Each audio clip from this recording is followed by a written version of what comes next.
আপনারা আমাকে কিডন্যাপ করেছেন, কিন্তু আমার বাবা তো গরিব মানুষ। আমার বাবা কোনো টাকা দিতে পারবে না। আমাদের পাশের বাড়ির কাকাদের না অনেক টাকা আছে। আমি আমার প্রতিবেশীদের বায়োডাটা দিয়ে দিচ্ছি। আপনারা আমায় ছেড়ে দিন আর ওদের কাউকে ধরে নিয়ে আসুন। মজিদ সাফায়েত তাকালেন নিজের সামনে থাকা মেয়েটির দিকে। মেয়েটিকে আর চোখে ভালো করে পরখ করলেন তিনি। তারপর শান্ত কণ্ঠে শুধালেন, কেঁদো না বাচ্চা। তুমি তোমার বাবা বা মায়ের ফোন নাম্বার দাও, আমি তাদের সঙ্গে কথা বলতে চাই। নিজের সামনে থাকা অর্ধবয়স্ক লোকটার কথায় বিরক্ত হয়ে লোকটার দিকে তাকালো সিথি। এই লোকের বুড়ো হওয়ার সঙ্গে সঙ্গে চোখের মাথাও খেয়েছে বোধহয়। তা না হলে তার মতো দামাল মেয়েকে বাচ্চা বলছে। শিবা কার্টুনের শিবার মতো তার এখন বলতে ইচ্ছে করছে, বাচ্চা বলো না আঙ্কেল। আমি হলাম সিথি, আমি বাচ্চা নই। আমি 20 বছরের এক দামাল। কিন্তু সে এখন কিডন্যাপ হয়ে গেছে, তাই একটু নিজেকে দমিয়ে রাখলো। তারপর অসহায় কণ্ঠে একখানা বড় মিথ্যা কথা বলল, আসলে আমাদের বাড়িতে ফোন নেই। সিথির কথায় বিরক্ত হলো মজিদ। সে সিথির দিকে চোখ ঘুরিয়ে তাকালো নিজের পাশে দাঁড়িয়ে থাকা ছেলেগুলোর দিকে। তারপর বজ্রকণ্ঠে চেঁচিয়ে উঠল, বলদের দল, এই মেয়েকে কিডন্যাপ কেন করছিস? ওদের বাড়িতে তো ফোনই নেই। এখন আমি ওর বাবা মায়ের কাছে টাকা চাইবো কিভাবে? একটা কাজও ঠিকমতো করতে পারিস না তোরা। আর ওরা নাকি গরিব মানুষ, ওদের টাকা পয়সা নেই। এখন ওকে নিয়ে কি করব আমি? মজিদের কথায় ছেলেগুলো মাথা নিচু করে নিল।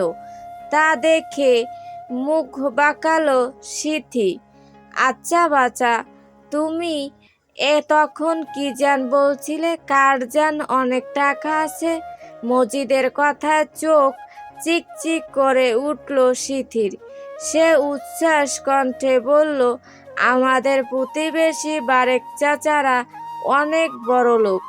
আপনি যদি কোনো মতে ওদের বাড়ির কাউকে কিডন্যাপ করতে পারেন, তাহলে অনেক টাকা হাতিয়ে নিতে পারবেন।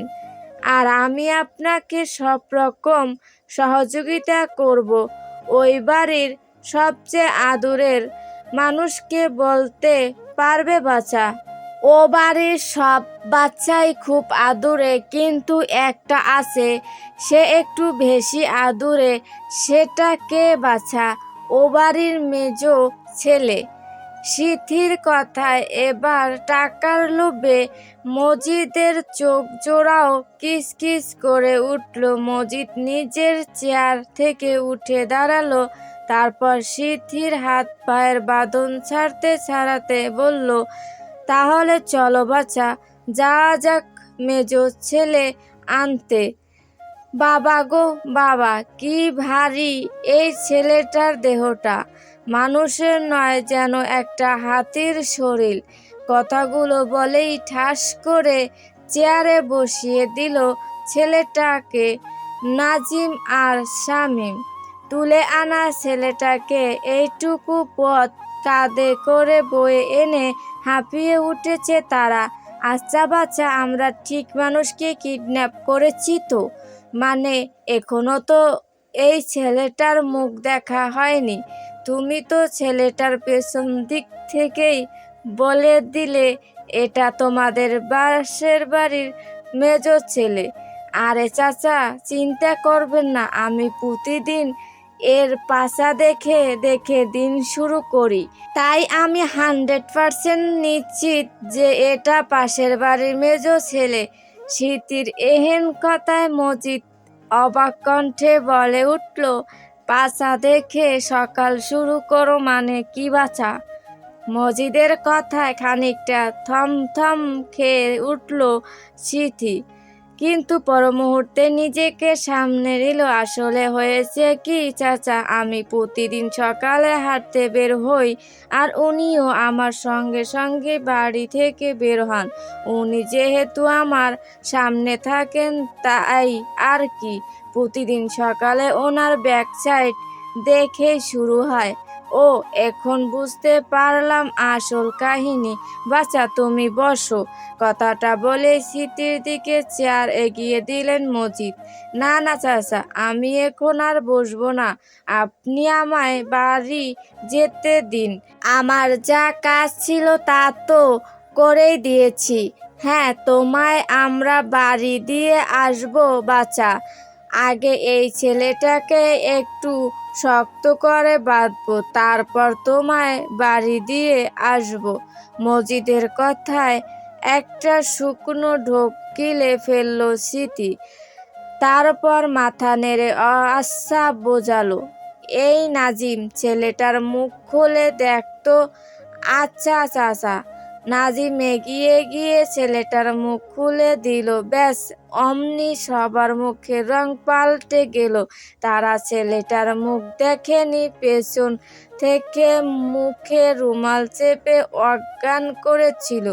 আতঙ্কে সবার বুক কেঁপে উঠল। এর মধ্যে আবার অজ্ঞান ছেলেটার চোখের পাতা কেঁপে উঠল। ভয়ে মজিদের গলা দিয়ে কোনো স্বর বের হলো না। সে কোনো রকম বলে উঠল, পালাও বাচ্চারা পালাও, বাঁচতে চাইলে পালাও।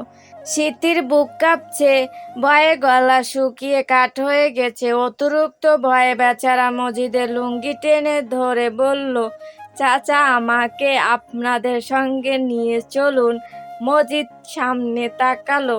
ছেলেটা প্রায় পুরোপুরি চোখ মেলতে চাইছে। তা দেখে আতঙ্কে ছটফট করে উঠল মজিদ। নিজের প্রাণ বাঁচাতে সেখান থেকে দৌড়, তার পেছনে দৌড় তার সাঙ্গপাঙ্গারা। কিন্তু স্মৃতির শক্ত করে ধরে রাখার কারণে মজিদের লুঙ্গিখানা স্মৃতির হাতেই রয়ে গেল। স্মৃতিও তাদের পিছু দৌড় দিতে যাবে, ঠিক তখনই তার চোখ পড়ল নিজের সামনে। তার হাত পা তখন ঠক ঠক করে কাঁপছে, কিন্তু নিজের দুর্বলতা কারো সামনে প্রকাশ করতে নেই। স্মৃতি মজিদের লুঙ্গিখানা ডান হাতে উঁচু করে ধরে, তারপর বিদ্রোহী কণ্ঠে আওয়াজ তুলে, দেখুন রবি ভাই, আমি ঠিক কতটা সাহসী আর দয়ালু। আমরা আপনার বাবাকে ভোট দেই না বলে আপনারা কখনো আমাদের প্রতিবেশী নজরে দেখেন না, কিন্তু এই আমি আপনাকে প্রতিবেশী হিসেবে মানতাম। তাই একটু আগে রাস্তা থেকে যখন দেখলাম কয়েকটা লোক আপনাকে তুলে নিয়ে যাচ্ছে, আমি তখনই ছুটে আসলাম গাড়ির পিছু পিছু, আর কিডন্যাপারদের সঙ্গে ফাইট করে তাদের হারিয়ে আমি আপনাকে রক্ষা করলাম। আমি জানি আপনি আমার কথা বিশ্বাস করবেন না, তাই আমি প্রমাণ রেখে দিয়েছি। এই দেখুন, আমার ডান হাতে উঠছে কিডন্যাপারদের সর্দারের লুঙ্গি। পুরো কথা শেষ করতে পারল না স্মৃতি তার আগে। গল্পটি ভালো লাগলে অবশ্যই লাইক ও সাবস্ক্রাইব করে পাশে থাকবেন, আর বলে যাবেন কেমন হয়েছে।